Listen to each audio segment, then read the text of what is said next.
Olá, seja muito bem-vindo, seja muito bem-vinda ao Viver e Empreender Podcast. Eu sou Estela Jordi e hoje eu recebo o Thiago Stefano, ele que é CEO da Phoenix Systems, uma empresa de tecnologia e promoção aqui da Grande São Paulo, e também CEO do Instituto Phoenix Systems. Thiago, obrigada pela sua presença aqui no nosso programa, um prazer enorme te receber. Prazer é meu, Estela, agradeço demais o convite e estou aqui à disposição para a gente bater esse papo gostoso. Thiago, me conta qual é o carro-chefe de vocês na Phoenix. Legal, o carro-chefe da Phoenix Systems são promoções comerciais autorizadas.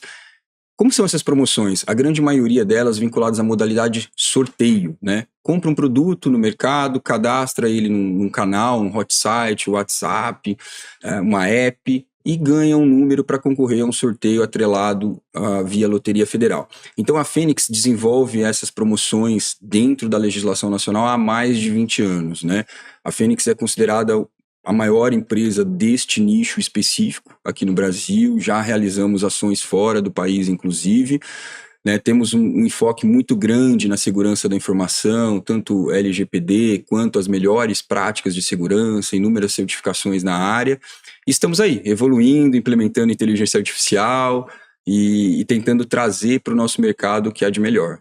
E vocês já estão aí no mercado há 2 décadas, né? Exatamente. Thiago, acompanha o seu trabalho aí já há alguns anos. Já estivemos juntos, Já estivemos juntos, sou fã do trabalho de vocês, vocês são muito bons mesmo, obrigada. É recíproco, né? Obrigada por estar aqui no Viver e Empreender. Nosso programa ele promove o empreendedorismo e também boas práticas, boas ideias. E a ideia do Instituto Phoenix, gente, é maravilhosa. Queria que você entrasse nesse assunto antes de você contar a sua história, Claro. porque agora vocês vão fazer um evento, verdade? Sim, verdade, Estela. E, em primeiro lugar, eu que agradeço estar aqui de novo. É recíproca a admiração e, por isso, estou muito feliz de estar aqui novamente. Bom, vamos falar do Instituto, então.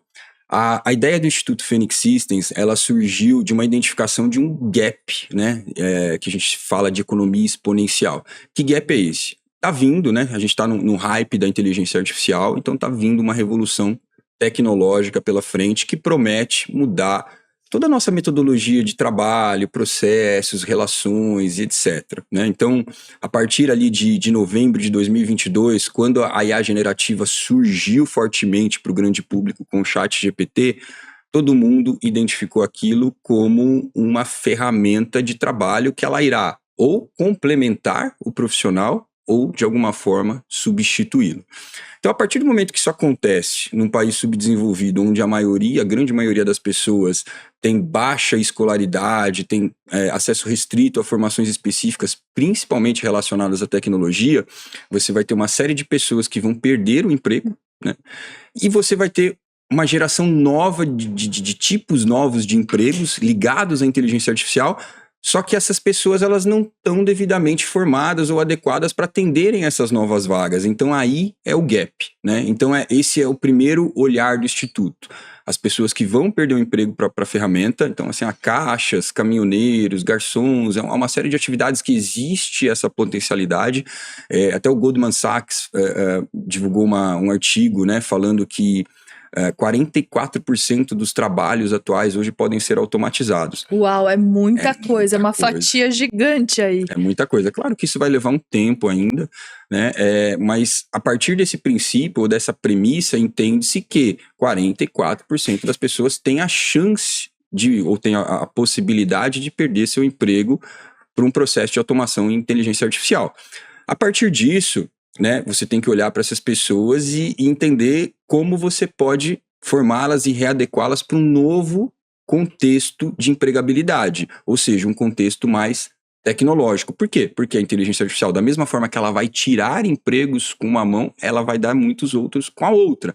Só que o tipo desses empregos são muito diferentes, né? Não é um emprego de caixa, não é um emprego de caminhoneiro, não é um emprego de garçom. São empregos vinculados à tecnologia. Então o Instituto entra nessa primeira parte, formando essas pessoas para uma nova condição de empregabilidade e também, no segundo momento, paralelamente aí, ele vai ajudar as pessoas que hoje têm um emprego, que não vão perder o emprego diretamente para uma tecnologia, mas precisam aprender essa tecnologia para incorporar ela no seu dia a dia de trabalho, né? Então essas pessoas, elas correm o risco de perder o emprego não para uma máquina, mas para uma pessoa que saiba usar a máquina. Por isso ela precisa aprender. Então esses são os ideais do Instituto, entrar nessas duas frentes e realmente ajudar com que as pessoas se mantenham trabalhando. Afinal de contas, a geração de empregos ou a manutenção de empregos é o motor de qualquer economia no mundo.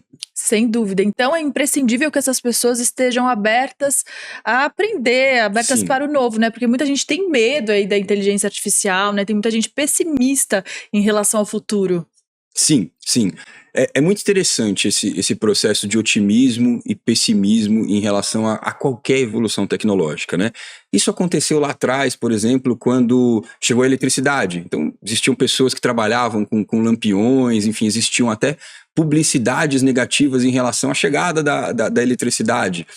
E, poxa vida, quem é que vive sem eletricidade hoje em dia? Aconteceu isso com os carros, né? Então, na época dos cavalos ali, existiam pessoas que defendiam a manutenção dos cavalos, que eles eram até então mais rápidos do que os carros, né? Poderiam ser um amigo do homem e o carro não.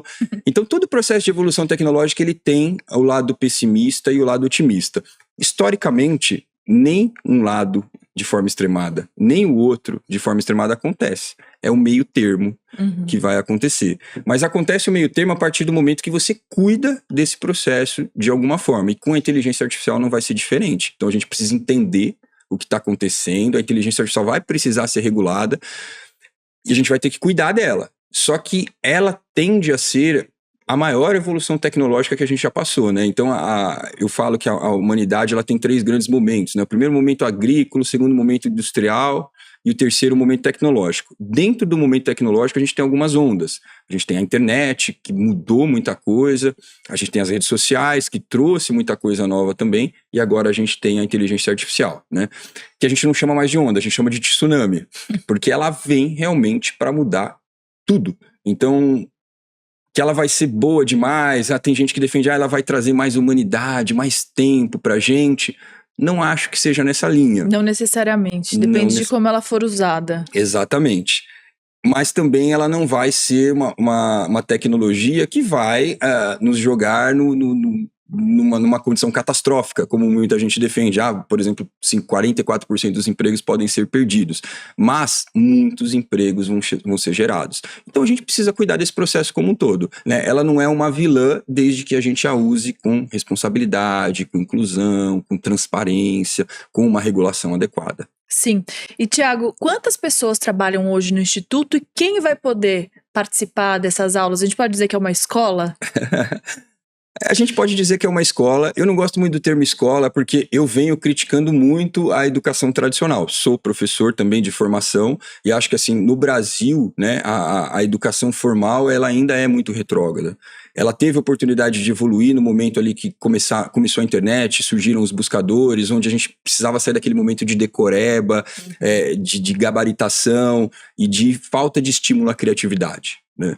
E agora a gente vive um outro momento que ela precisa evoluir, né? Porque as pessoas que a gente forma hoje, a gente precisa vincular muito elas a questões emocionais, questões de liderança, imaginação, criatividade, expressão vocabular, repertório, que são skills que serão necessários para lidar com a inteligência artificial. As pessoas vão precisar ser multidisciplinares, né? E não mais aquelas pessoas que leem um livro e decoram o conteúdo para poder responder uma prova específica sobre... O técnico, né? A pessoa técnica que não tem nenhuma soft skill, né? Exatamente. Então isso já não faz mais sentido há algum tempo, né? Então isso deveria ter sido mudado. Algumas escolas tentaram, mas a gente ainda não conseguiu um processo completo. Tudo no Brasil é muito lento, né? E agora a gente tem a oportunidade de fazer isso. Então eu não considero o Instituto uma escola, mas um centro de formação específico para tecnologias avançadas, onde a pessoa não vai passar um ano inteiro lá estudando para que ela receba um conhecimento necessário para embarcar numa nova atividade profissional. E sim, serão cursos rápidos de 4 noites, onde vai ser introduzido de uma forma muito específica o conteúdo daquele curso, e a ideia é que aquilo já dê uma substância, uma potencialidade para que a pessoa ou mantenha a sua empregabilidade ou busque uma nova colocação no mercado. E respondendo à segunda pergunta, o foco do Instituto são pessoas de baixa renda, são pessoas que vão ter dificuldade em comprar ou adquirir ou enfim, pagar por esse tipo de formação, né? Então, o Instituto está priorizando essas pessoas, que na verdade, o maior público dentro de um país como o Brasil hoje. Muito bom. E agora vocês vão fazer um evento, Sim. Agora em agosto, verdade? Quero saber como vai funcionar, quem pode participar, se ainda dá para participar. Bom, Estela, obrigado por tocar nesse assunto. E desde já agradeço o convite que você vai estar lá também, fiquei muito feliz. Olha que legal, que privilégio, gente, estou muito feliz. Que bacana. O evento teve as inscrições encerradas há 3 dias atrás, ele está completamente lotado, casa cheia, em processo de fila de espera, a procura foi imensa, porque é um evento gratuito. A gente vai ter a apresentação da Cris Paiva, que está fazendo um sucesso danado. Maravilhosa, adoro, ela é muito inspiradora. É verdade, aceitou nosso convite assim, de bate-pronto. Nós vamos ter palestras sobre inteligência artificial, então a gente vai ter a Paola Felizardo, que vai trazer algumas tecnologias de IA que estão sendo usadas na indústria de alimentos, então vai ser bem bacana. Eu vou estar palestrando sobre IA e o futuro dos empregos, o futuro das profissões. A gente vai ter sorteio de prêmios, a gente vai mostrar quais serão os cursos do Instituto, a gente vai apresentar uma IA desenvolvida por nós lá no palco, vai ter coquetel, enfim, tudo gratuito para quem se inscreveu. A gente está cuidando do evento nos detalhes, para que ele seja realmente inesquecível e marcante, porque é um evento de inauguração do Instituto Phoenix Systems. E assim, já recebemos outros convites para dar sequência nesses eventos, Uau. né? Na última semana, um diretor da FATEC nos convidou para usar o auditório da FATEC, fazer um segundo evento ali de palestras, aí já junto com os professores da FATEC. Então, nos próximos dias, a gente deve divulgar uma nova programação de eventos também. Vai ser um evento histórico, posso dizer isso? Espero que sim, marcante, impactante, épico. O Viver e Empreender vai estar lá, a gente vai fazer uma matéria especial aqui para o nosso programa, por isso que eu estou muito feliz com o convite de verdade, fazer parte disso. Empregabilidade é um dos grandes temas aqui do nosso programa. A gente tem uma parceria com a Secretaria de Turismo e Viagens do Estado de São Paulo, a gente faz parte do Fórum de Empregabilidade, acho que tem tudo a ver. Então, com certeza. Vai ser muito bom beber dessa fonte, aprender, né? Porque a gente vê tanta coisa na internet, a gente lê tanta coisa, verdade. Nada melhor do que falar com os especialistas, né? Com quem tá ali à frente do negócio, né? Estamos todos muito felizes também que vocês vão estar lá, e já fica o convite para os próximos eventos estarmos juntos também.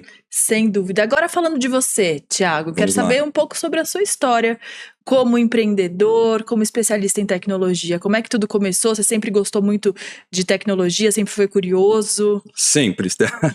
A tecnologia me acompanha assim desde o final da infância e início da adolescência.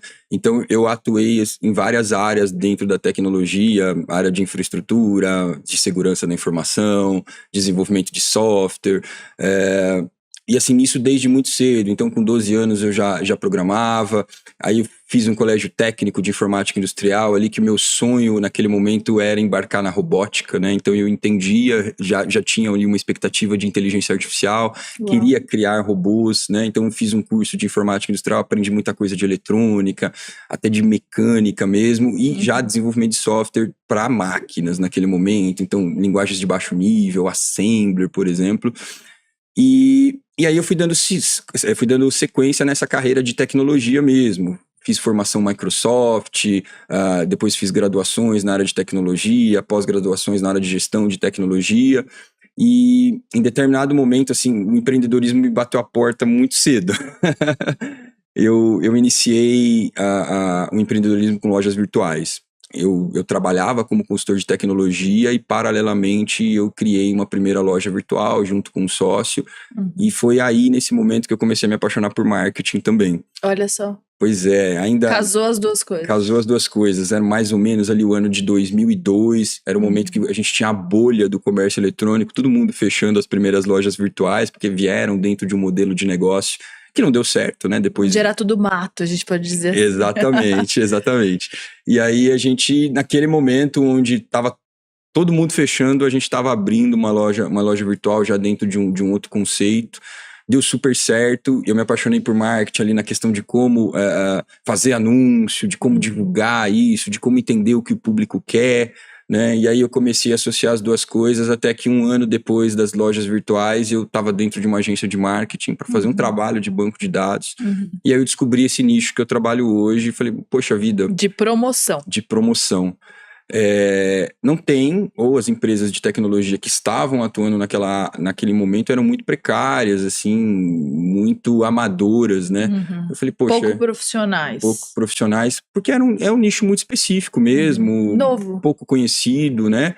Que depende de uma legislação governamental para atuar, e pouca gente até conhece esse nicho.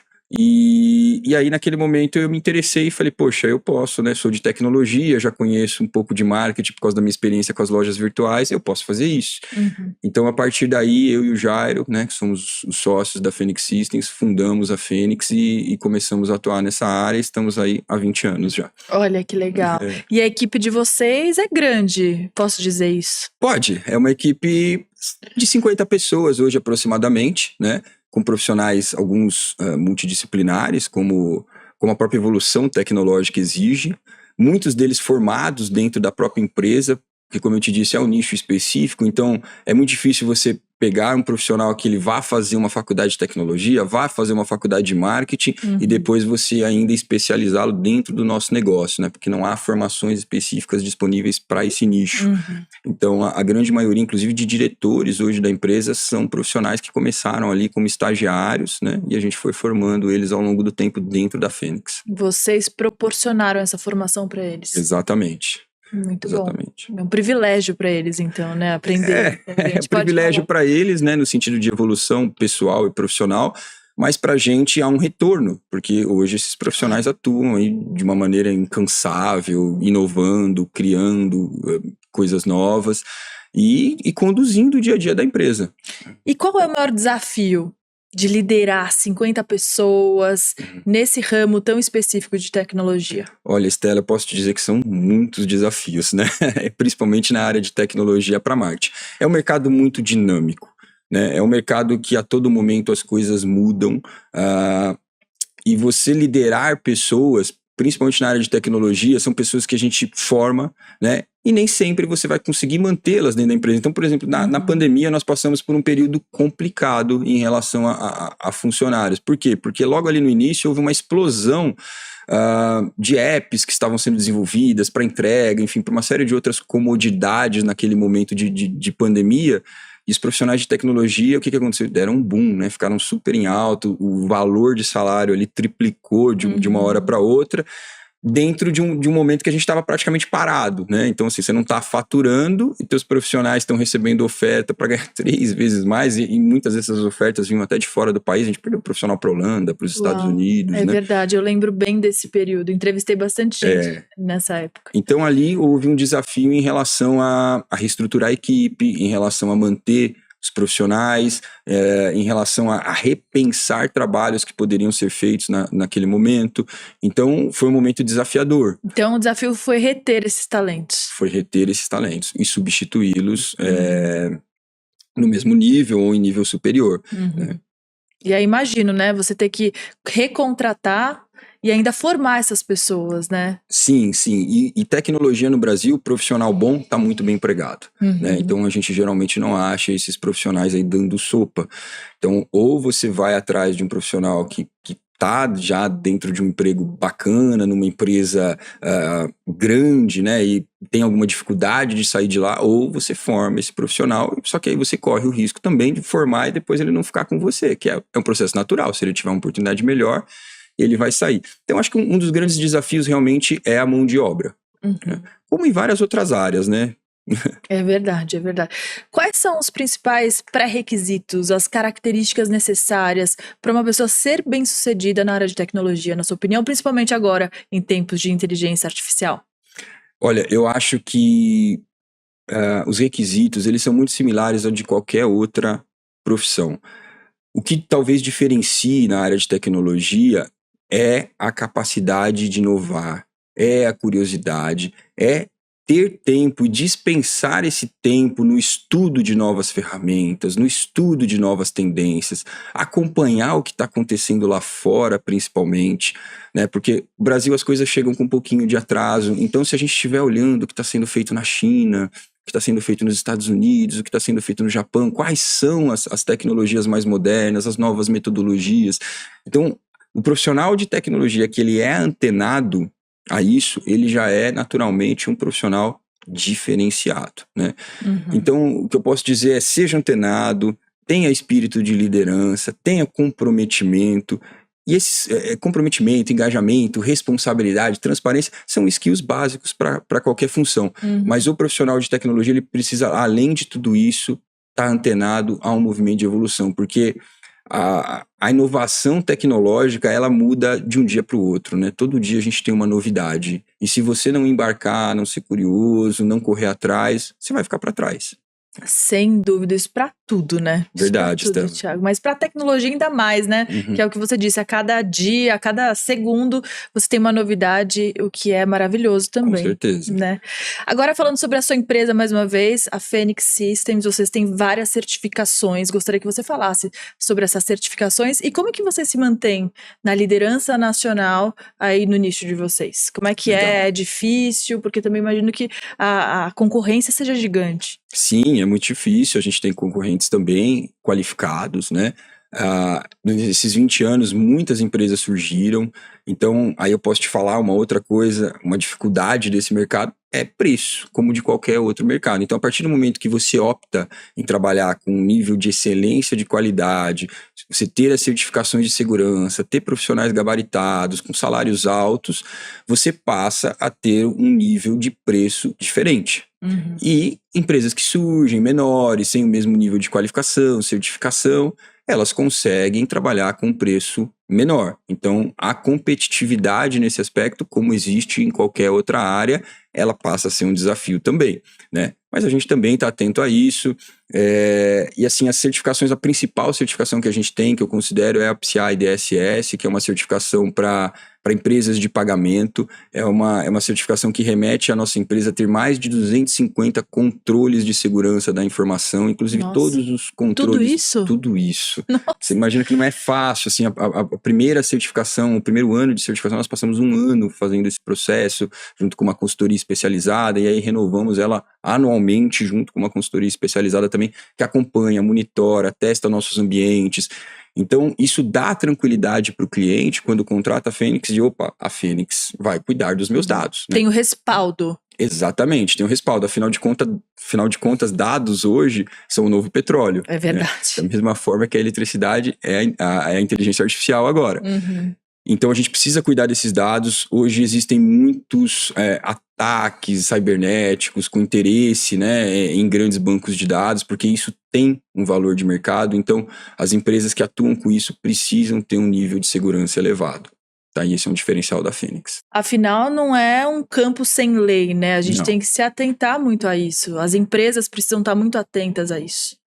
Sim, e é importante que tenhamos leis, que tenhamos regulação. Então, na área promocional, existe uma legislação específica, né? Porque, poxa, não é qualquer um que pode, de repente, você compra um carro, você coloca lá no posto de gasolina e faz um sorteio sem autorização, e aí quem ganha esse sorteio é um parente do dono do posto. Não, as coisas precisam ser feitas da maneira correta, né? Precisam ser auditadas, precisam ser monitoradas, exatamente para que não tenha esse tipo de falcatrua, golpe, para transmitir a credibilidade e as pessoas participarem desses sorteios. Então, hoje, tudo que é realizado nesse nosso mercado é feito com essa credibilidade, transparência, segurança, tá tudo embarcado dentro dessa legislação, né, que existe no Brasil, segue regiamente a Lei Geral de Proteção de Dados também. Muito legal você tocar nesse assunto. Pessoalmente, eu desconfio muito de algumas promoções. Eu nem Não faça isso. Comece a participar. Olha que legal. É bom saber que existem profissionais e empresas, né, preocupadas com isso. Sim, todas as nossas ações promocionais, existem essas regras internas ou esses requisitos de segurança que eu citei para você, os 250, as melhores práticas de segurança da informação.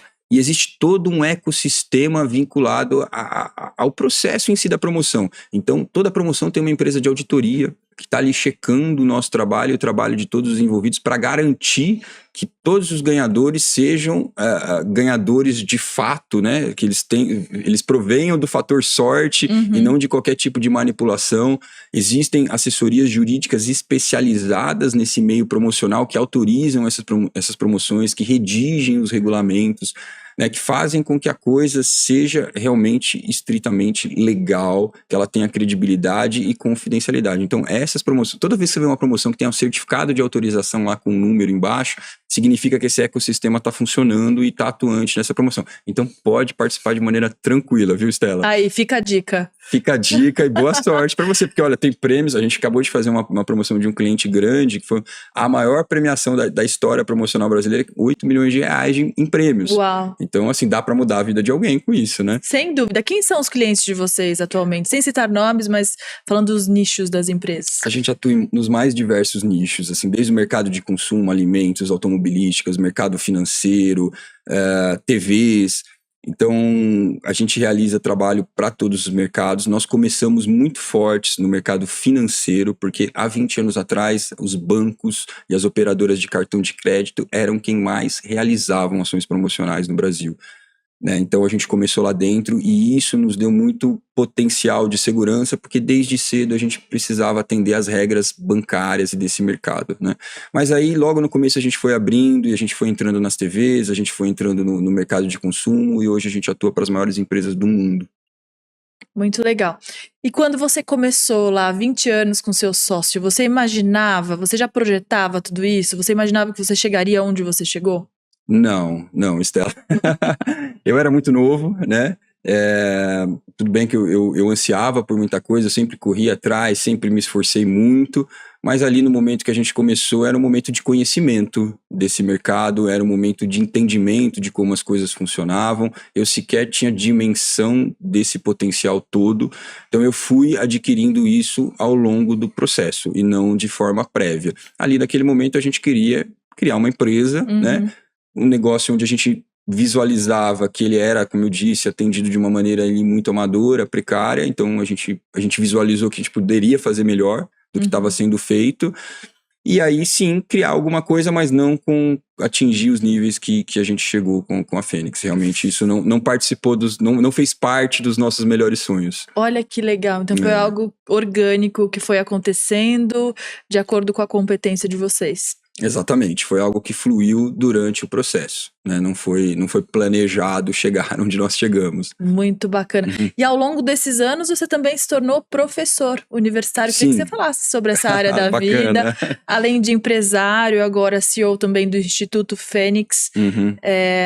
Como é que é essa sua área da vida? Como é que começou tudo isso? Bom, eu ministrei minha primeira aula em universidade aos 26 anos de idade. Uma das minhas graduações é de licenciatura da computação, então logo depois que eu fiz a minha primeira pós-graduação, somada a essa graduação de licenciatura, eu tive a oportunidade e recebi o convite para ministrar aula numa universidade.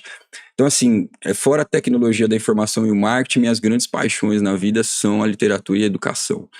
E é por isso que eu estou embarcando no Instituto Fênix, porque eu acredito fortemente que a educação pode transformar a vida das pessoas e de uma coletividade. Eu ainda acredito que o banco da escola é o grande diferencial, né, para uma vida melhor. O conhecimento edifica, o conhecimento transforma, o conhecimento elimina os medos, o conhecimento faz com que a gente saia de um patamar baixo e vá para um patamar alto. Então eu acredito muito nisso.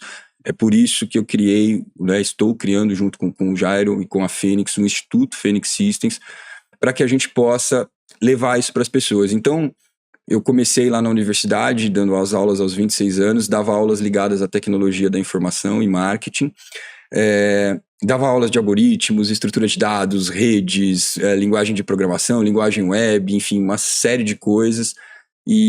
Só que assim, é muito difícil conciliar, né? Eu tinha uma empresa ainda muito em início de empresa, sem a estrutura que nós temos hoje, E as aulas consomem muito, porque todo dia à noite, né, ministrava aulas à noite, são 4h30 na frente de uma turma. Haja energia. Haja energia.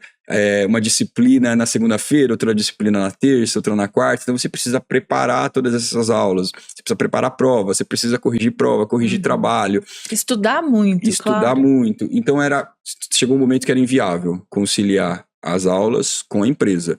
E eu precisava optar por aquilo que me sustentasse, né? O salário de professor no Brasil, ele ainda é muito inferior ao que a gente gostaria que fosse, até pelas formações, pelo tempo que esses professores empenham sua vida, tanto no ensino quanto no aprendizado deles para poder estar ali, né? Sim, então, é uma grande entrega. Ali por uma questão econômica eu acabei optando pela empresa e tive que deixar as aulas para trás. E agora eu vou retomar com o Instituto, porque eu também vou ser professor no Instituto. Sem dúvida, de uma maneira repaginada, mais moderna, para acompanhar nossos tempos, não é verdade? Com certeza, ensinando tecnologias avançadas de uma maneira muito mais rápida, muito mais específica e muito mais moderna do que a graduação convencional. Sim. Que conselho você diria para quem está ouvindo esse podcast, para quem está assistindo na IPTV ou no YouTube? O que você diria para essa pessoa que quer começar na área de tecnologia? Bom, primeiro, seja aberto à inovação e à evolução. Seja curioso, corra atrás e despenda tempo para isso. Né? Não acho que você vai entrar na área de tecnologia e trabalhar ali algumas horas por dia e evoluir dessa forma, não. O profissional de tecnologia, como a gente até falou na outra pergunta, ele precisa ser antenado, ele precisa correr atrás, ele precisa saber do que está acontecendo e se aprofundar cada vez mais. Ninguém mais do que o profissional de tecnologia hoje precisa estar ligado à inovação. Né? Então, se o profissional não tiver essa pegada, ele pode ser um profissional razoável, mas Sim. Ele não vai ser um bom profissional, um ótimo, um excelente profissional. Então, acho que o conselho que eu deixo é esse: esteja aberto à inovação e se engaje, corra atrás, né? Seja multidisciplinar.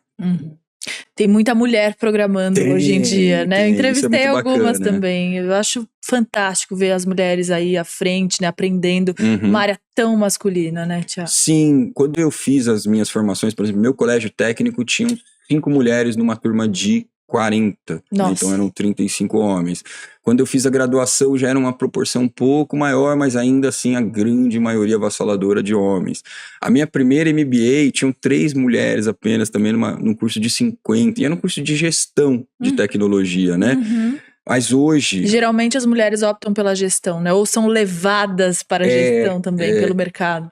Mas hoje, assim, você citou muito bem, acho que você tocou foi cirúrgica, hoje já mudou muito, né? Se você entrar nas turmas de tecnologia, tem muitas mulheres, e as mulheres são muito boas, porque elas são geralmente mais organizadas, detalhistas, elas têm uma pegada de planejamento um pouco melhor do que dos homens, elas são um pouco mais tranquilas na condução de algumas atividades.